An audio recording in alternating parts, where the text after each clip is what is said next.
En 1950, un scientifique a une idée, disons, assez radicale. Il a décidé de prendre la théorie de l'évolution de Darwin et de l'appliquer, mais pas du tout à des animaux, pas à des pinsons, pas à des tortues. Non, il l'a appliqué à de l'eau de mer et à des montagnes entières de calcaire. Voilà, à de la roche, quoi. Et pour arriver à prouver cette hypothèse complètement vertigineuse à l'échelle de la planète, il a dû s'enfermer la nuit dans un laboratoire pour bricoler un instrument optique ultra précis. Et le meilleur dans tout ça, c'est la pièce maîtresse de son instrument. Ah oui, le fameux vaporisateur nasal acheté 2 dollars dans une pharmacie de quartier. C'est quand même incroyable. Ouais, l'histoire des sciences, tu sais, c'est vraiment très rarement une suite de moments de génie clairs et sans défaut. C'est souvent très brouillon. Et c'est exactement ce qu'on va décortiquer aujourd'hui. Notre exploration approfondie plonge dans un document assez singulier, la thèse de doctorat de Howard Thomas Odum présentée à l'université de Yale en 50. Un texte qui s'intitule La biogéochimie du strontium. Ce qui, on est d'accord, sonne de manière très académique et très sèche. Mais en fait, c'est un document fondateur pour la science environnementale moderne. C'est un texte d'une rigueur absolue, ouais, mais qui oscille sans arrêt entre des trucs très différents. Carrément. On y trouve des postulats philosophiques complètement révolutionnaires sur l'écologie, une analyse d'un siècle et demi d'erreurs scientifiques collectives. C'est un vrai massacre académique d'ailleurs. Ah mais totalement. Et au milieu de tout ça, des descriptions d'ingénierie optique qui ressemblent à du bricolage de génie fait sur un coin de table. L'objectif de notre discussion, c'est de comprendre comment l'étude acharnée d'un seul élément chimique, le strontium, qui est franchement souvent ignoré, a permis de repenser le fonctionnement de la Terre entière. La Terre vue comme un système unifié, ouais. C'est passionnant pour quiconque s'intéresse à la façon dont les grands principes systémiques émergent de la résolution de problèmes minuscules, hyper techniques et... Et parfois, franchement fastidieux, il faut l'avouer. C'est sûr, ouais. Alors bon, décortiquons tout ça. Le point de départ d'Odum, il demande vraiment de renverser la façon dont on voit la matière, en fait. Je suis assez fascinée par son approche. Oui, parce qu'il refuse catégoriquement de prendre genre un morceau de roche sédimentaire, de l'isoler dans un labo et de dire voilà ce que c'est. Mhm. Il propose d'étudier le strontium exclusivement sous l'angle d'un cycle mondial ininterrompu, la matière voyage. Elle voyage de la roche continentale vers l'eau des rivières, c'est ça. Exactement. Puis vers la mer, elle s'accumule dans les sédiments marins profonds et au bout d'un moment, elle retourne à la surface par le soulèvement géologique. Et pour théoriser tout ça, il utilise ce concept de niveau d'intégration. Et c'est là que ça devient super visuel. Vas-y, comment tu le déclirais? Historiquement, la science, elle avance en fragmentant les choses. On a tendance à zoomer de plus en plus près. Tu vois, on part d'un organisme, on descend à l'organe, ensuite le tissu, la cellule. La molécule, l'atome, ouais, toujours plus petit. Voilà. Odum, lui, avec ses niveaux d'intégration, il prend la molette du microscope et il la tourne dans l'autre sens. Il zoome en arrière, au maximum. C'est une super analogie. Et ce qui est fascinant ici, c'est qu'en reculant ce point de vue, l'écologie elle-même subit une redéfinition totale. Parce qu'avant ça, l'écologie, c'était quoi? Surtout l'étude locale d'un animal et de son petit environnement immédiat, non? Ouais, une sorte de branche un peu étendue de la physiologie. Mais Odum détruit cette frontière. Pour lui, l'écologie, c'est l'étude de grandes entités, des écosystèmes entiers. Prise à leur niveau naturel d'intégration supérieur. C'est ça.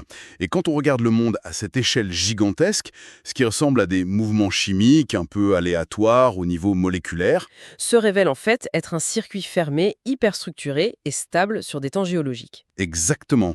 Si on garde l'idée du zoom, c'est comme regarder une application de GPS.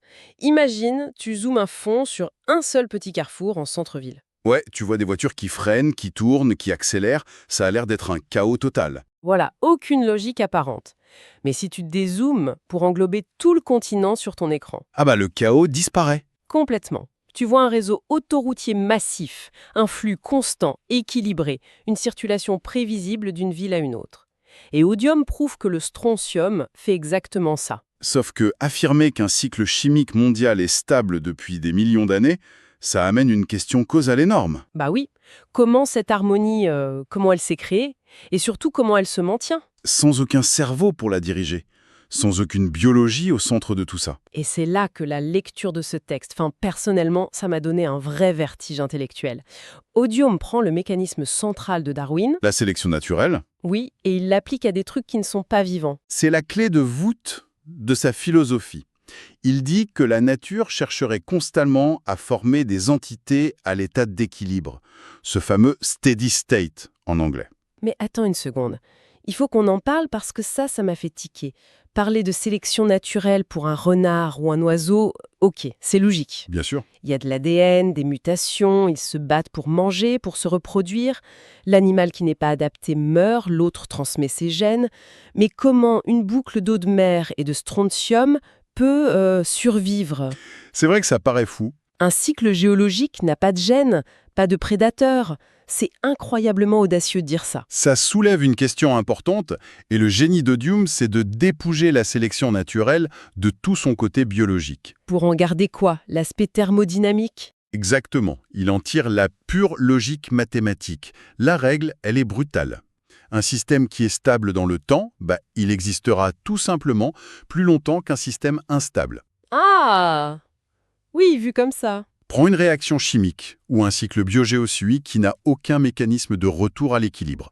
Dès qu'il y a un petit problème, une perturbation, Le système s'emballe. il s'emballe, il consomme toutes ses ressources, il se désintègre et il disparaît. Et il laisse la place à un autre système. Donc en fait, la survie, ce n'est plus la survie du plus fort, ni du plus intelligent, c'est juste la survie du plus stable. C'est exactement ça. Les systèmes géologiques qu'on voit aujourd'hui n'ont pas la volonté de survivre. Ce sont juste les seuls qui sont encore là. Tous les systèmes instables se sont autodétruits il y a des milliards d'années. Hmm. C'est un tri impitoyable par le temps. La nature filtre par le temps, oui. Odum va jusqu'à dire que les lois fondamentales de la physique et de la chimie sont des expressions de ce principe. Comme quoi, par exemple? Le principe de Le Chatelier en chimie, tu sais, qui dit que si tu perturbes un système à l'équilibre, le système réagit pour s'opposer à cette perturbation. Ouais, le mécanisme d'autocorrection. Voilà. Ce n'est pas une sorte de magie de la molécule.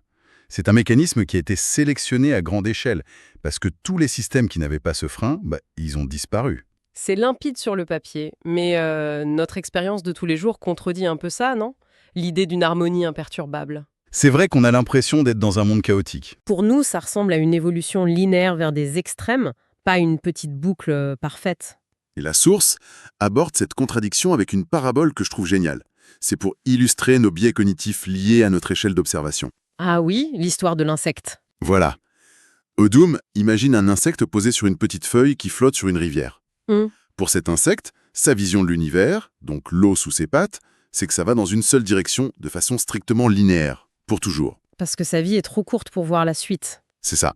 Sa perception spatiale et temporelle est trop petite pour comprendre qu'en aval, cette eau va se jeter dans l'océan, qu'elle va s'évaporer, Se condenser en nuages. être poussée par le vent et retomber en pluie tout en haut de la montagne. Donc l'insecte est persuadé d'être dans une ligne droite infinie, alors qu'en fait il est sur le bord d'une boucle thermodynamique immense. On est cet insecte.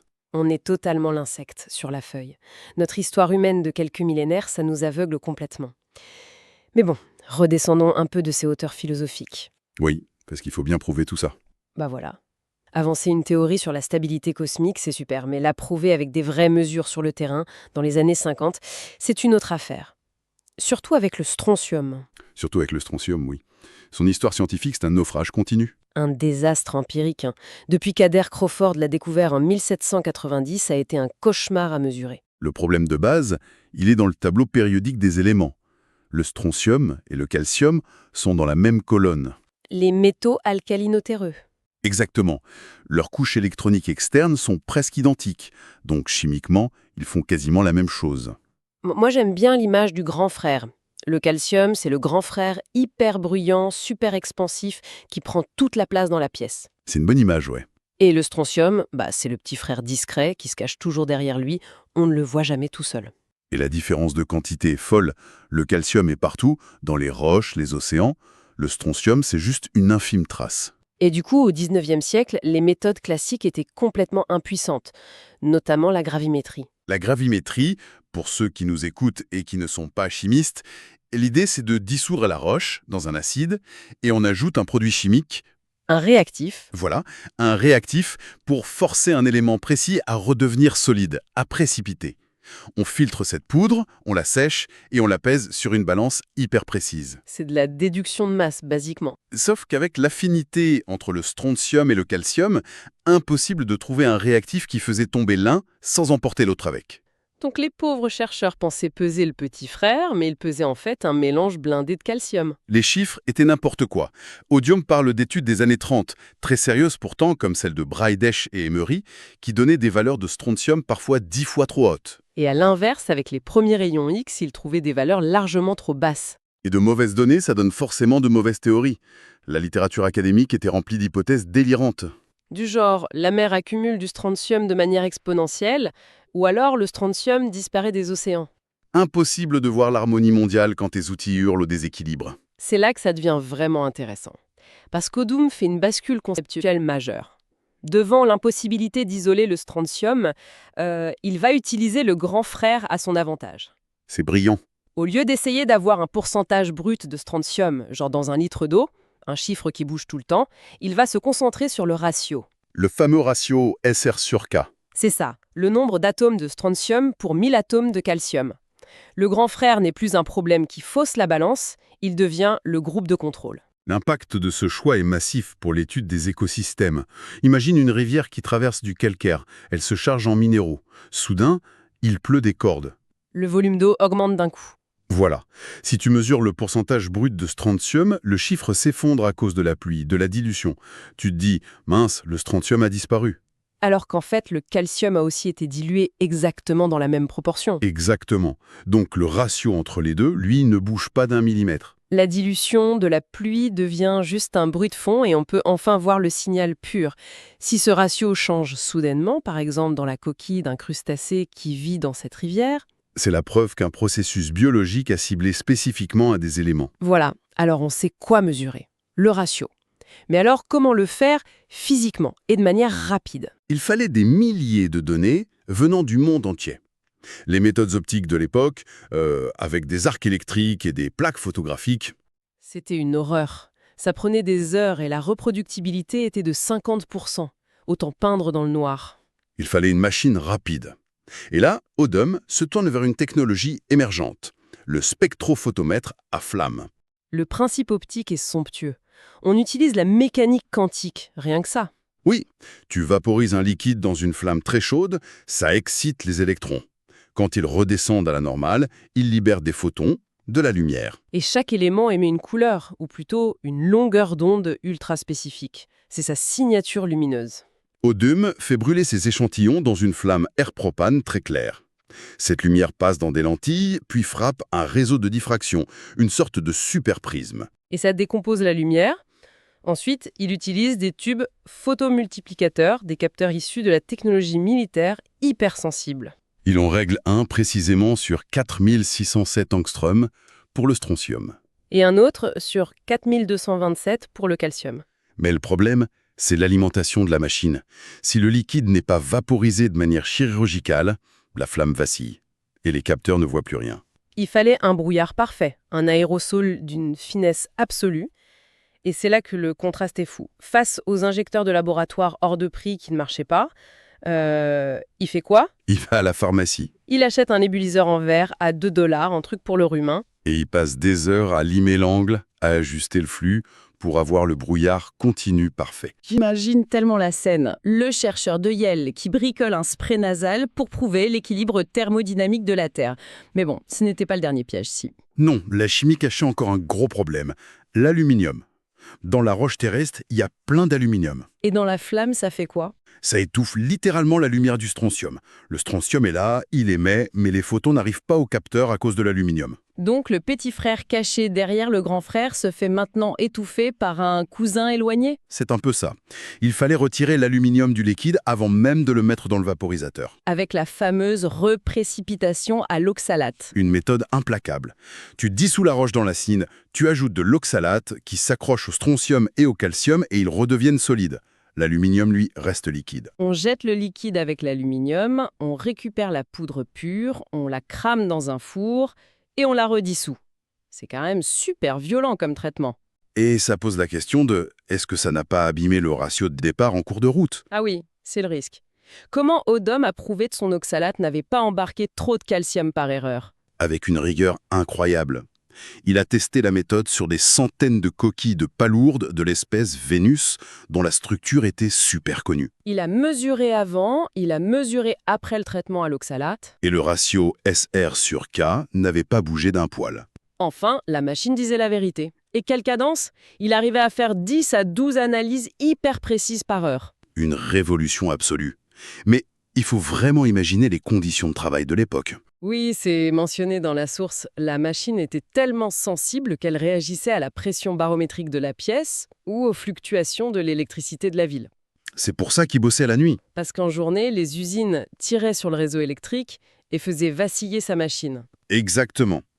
Il passait des heures, seul dans le noir, à retracer ses courbes de calibrage à la main. C'est là qu'on voit l'essence de la recherche scientifique. Vaincre le bruit ambiant pour trouver le signal pur. L'objectif était grandiose, prouver la sélection naturelle de la matière. Mais pour ça, il a fallu se battre contre les variations d'une ampoule avec un bec Bunsen. C'est l'humilité face à la donnée. Et cette leçon, elle est hyper pertinente aujourd'hui. Complètement. Quand on regarde notre biais moderne, comme les modèles climatiques ou même l'analyse des métadonnées mondiales, la méthode d'Odum nous dit qu'il faut parfois tout démonter et recalibrer nos outils de zéro. Et surtout, arrêter d'étudier les éléments de manière isolée. Étudier le lien, les ratios, les relations. Étudier le lien, pas l'objet. C'est magnifiquement dit. D'ailleurs, cette idée d'équilibre macroscopique, ça laisse une réflexion assez troublante quand on y pense. Tu penses à quoi? Le postulat d'Odum, c'est que la thermodynamique élimine tout ce qui est linéaire et instable pour forcer la matière vers des cycles fermés et équilibrés. Des systèmes où la notion de déchet n'existe même pas. Oui, la sortie d'un processus devient l'entrée énergétique de suivant. Et maintenant, regardons nos propres infrastructures humaines. Notre économie mondiale, c'est le modèle linéaire absolu. On extrait, on consomme, on jette. On accumule des déchets impossibles à réintégrer. Voilà. Et l'architecture de notre réseau Internet mondial, tous ces serveurs titanesques qui brûlent une énergie colossale, sans jamais boucler la moindre boucle matérielle. On est en totale opposition avec la sélection naturelle inorganique d'Odium. C'est ça, on peut se demander, si la nature élimine fatalement tout ce qui ne s'autorégule pas, est-ce que ce principe universel finira par s'appliquer à notre propre monde technologique? En le réorganisant de manière assez violente pour lui imposer un équilibre, qu'on le veuille ou non. Oui, on se prend volontiers pour les architectes de la planète, capables de forcer une ligne droite infinie. Mais c'est peut-être l'illusion de l'insecte sur sa petite feuille, persuadé que le courant de la rivière ne finira pas dans le grand cycle de l'océan. Une perspective à garder en tête quand on essaye de comprendre des problèmes beaucoup plus vastes que nous.